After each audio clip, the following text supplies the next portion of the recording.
Hello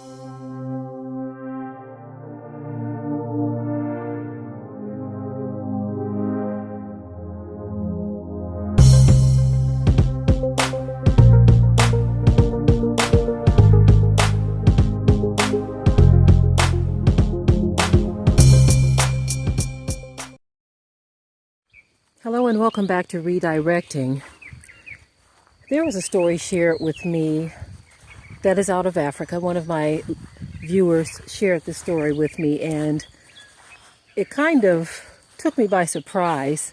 I guess because I'm used to hearing stories such as this here in the U.S. But anyway, there is a Ugandan woman who has given birth to 44 children. Okay? She and her husband, after their marriage, she gave birth to twins immediately. And then she had twins again, and then I think there were some triplets and, just a whole bunch of different sets. I want to roll the video of this story for you, and then I'm going to be right back with some things that I wanted to comment about this particular story. So here is the video, and I'll be right back.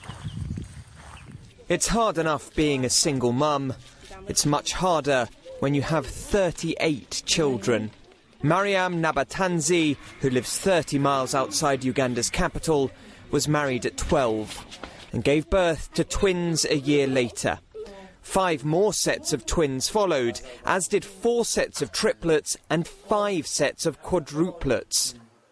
The 39-year-old was abandoned by her husband shortly after giving birth again 2.5 years ago. Food is not the only problem. It gets difficult when the children fall sick, paying for their studies. I mean, all other basic needs, as you know, but I always try to make ends meet. That means working in anything from hairdressing to brewing local gin, and all the children chipping in to help with chores. A roster sorts out who's doing what. We feel good. We do whatever our mother asks us to do, even if it means cooking for the younger ones. The older ones usually help with the work when she's not around. She leaves us to take care of the young ones, and then we put them to sleep. The children sleep 12 to a room. The lucky ones get bunks or mattresses. Uganda has one of Africa's highest fertility rates, but with 38 children and 6 who passed away, Mariam's ability to conceive is exceptionally rare.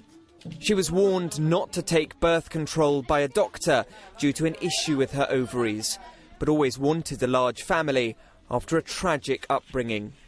Her 5 older siblings were poisoned and killed by their stepmother. Mariam can now say she's given birth to one of the highest numbers of children ever recorded.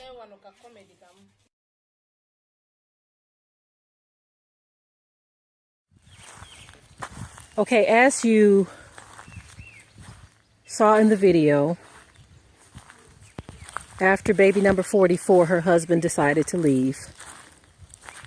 That is the part that kind of took me by surprise. I did not know that that sort of thing was happening in Africa. Okay, I don't live there, so of course I don't hear of everything that's going on in Africa, but I heard of stories where men would leave when the British soldiers were coming in, impregnating their wives, and so the men would leave in cases such as that. But I didn't know that they were just leaving because of a woman or their wives having a lot of children. And so that just kind of bothered me a bit, that even on the continent, that a man would make such a cowardice move. Now, kind of reminds me of a scene. There was a show called Women of Brewster Place. Before they made it a series, the actual first episode or the actual first movie, there was a scene where the man left his wife and child, and he said he had to see his own way clear first before he could take care of a family. And I was a young woman at the time. I was probably maybe 13, 14. Don't quote me on that, but I was a teenager. And I remember feeling some kind of way about that statement with the man saying that he had to see his own way clear first. And so I'm like, how do you get married, have a baby, and determine after the fact that this isn't what you want to do, that you got to see your own way clear? How do you do that? And so when I saw this story of how this man left his wife after 44 children. Now that is a lot of children, but it is a cowardice move for you to decide, well, you know what, I'm going to leave, walk away from all of this. You handle it by yourself. How is a man like that to be viewed? The Bible says you're worse than an infidel. That's what the Bible said, if you don't take care of your children. And so that is the status that he has. Very cowardice move. Now, I commend the woman on how she's sticking in there. She's doing what she has to for her children. And the older children, I love the way they responded. They said, we have to do this. We have to help our mother. We have to do this. We have to do that. Taking care or attending to the younger ones while mom's doing this, that, or the other. It is really, really important that we as a people understand something. It's very important that we understand that sticking together is the best way. Bailing out is not the best way. And when this man chose that move rather than to stick it out with his wife and children, that really spoke volumes of his heart and mindset. Now, for those of you who would sympathize and say, well, he couldn't do any better and this, that, and the other, what if both parents took that stance? Where does that leave the children? That's what people don't think about when they get to making excuses for people when they do things such as this. Don't make excuses. It is what it is. What he did was wrong. To just wash his hands of the whole thing and not look back was wrong, plain and simple. I really wish that there was something that could be done to help this woman, but I know a lot of people on the continent are in the same situation. They said Uganda. I'm going to talk about something different now as it relates to this whole story. They say Uganda is the most fertile population on the earth. The women of Uganda are the most fertile. Wow. They have the highest birth rates in the world. The highest birth rates in the world. And so that's very interesting. And so I would say to that, be very careful in that area of free vaccines. I would hope that the people of Uganda would be wise and say, why are you so interested in our population? Because when you have high birth rates, you can best believe that there's someone who believes that they're having too many babies and that they need to do something about it. And you know exactly what I'm talking about. So I would hope that there are not too many Western missions in Uganda, those who think that they are supposed to come and control the population, because the seed over there is apparently blessed. You have fertile territory in those women. That's a blessing. Now, some of you may not agree with that. You'll say, well, how is it a blessing if they can't take care of them?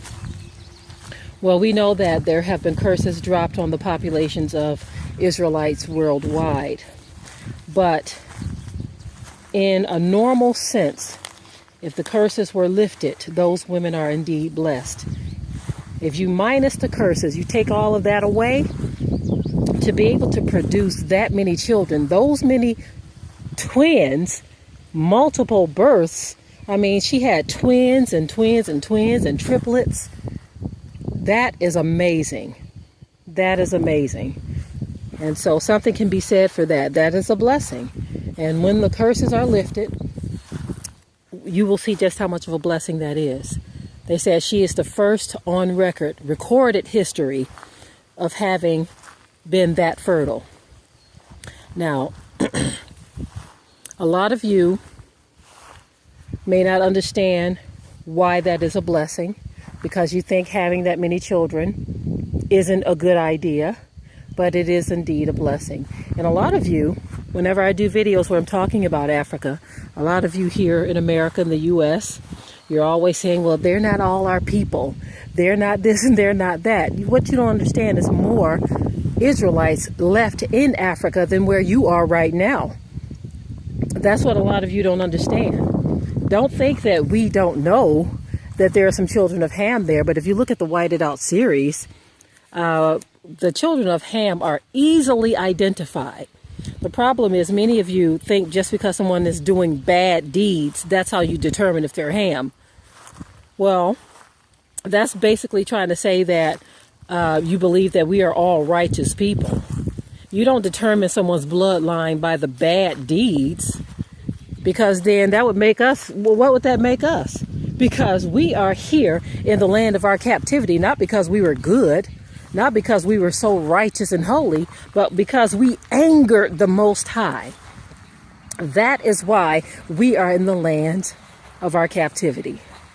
And so think about that before you start trying to pin every bad African as a Hamite, when a lot of them, many of them, especially the ones that we're speaking about, are indeed our people.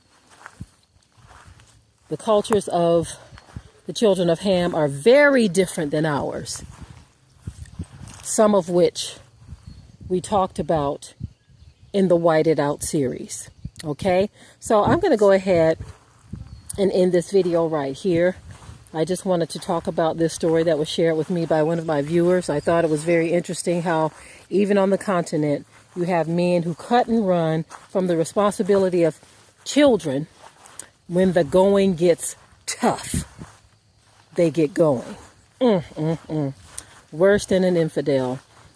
I just hope that this trend will stop. It has been prophesied to stop at some point, so it will, but we have to wait patiently for that. But in the meantime, I want to say to you all that just because the curses have been befallen us as a people don't mean that we have to cleave to them. It doesn't mean that we have to say, well, the curses said we would do this, that, and the other, so that's why I'm going to do this, that, and the other. That's not how we are to live. We have to walk as upright as we can, as righteously as we can, and not try to make excuses for sin and failure.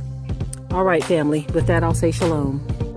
Be sure to ring the bell to be notified of new uploads on this channel, and also comment, share, like, and subscribe.